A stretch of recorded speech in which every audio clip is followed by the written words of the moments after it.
مرحبا بكم في فيديو جديد وعام جديد، نتمنى الخير للجميع. سنة سعيدة مليئة بالزهو والمحبة والصحة إن شاء الله. القهوة اليوم تبارك الله زوينة، ويا حتى الجو نقي ملي طحت. هاد الشتي والبر ارتاح شوية. هاد الغزالة سرباية جديدة في هاد القهوة. أسيدي عسيلة راه جراو على الزرافة وجبوها بلاصتها. سنة سعيدة سيدي عسيل الحقيقي، نتمنى لك النجاح والازدهار. شكرا لك أختي الغزالة. مرحبا بك عسيلة، نتمنى تعجبك القهوة اللي صوبت لك. اش بان لك الزقمون نمشيو الأفران الأسبوع الجاي؟ أوكي سيدي عسيلة، على أنا نقدر نقول لا. الجو تعاودوا عليه واعر بزاف ومنظر الثلج خطير صراحة. هاد العام استثنائي، شحال هذا ما طاح بحال هاد الثلج تبارك الله.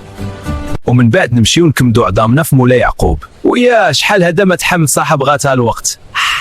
ومن بعد نمشيو القهوة نتفرجوا في ماتش المغرب والكاميرون. ولكن الماتش راه حتى نهار الجمعة. ماشي الخميس. لا أسيدي عسيلة حتى الجمعة إن شاء الله. اش بان لك في الماتش؟ واش قادرين نربحوا زعما؟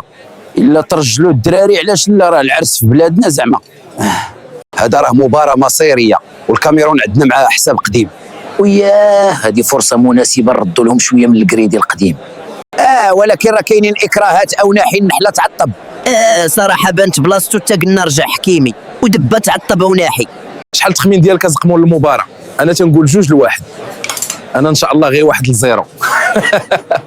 المهم ندوزو. وانتم العشران اشنو التوقع ديالكم للمباراة؟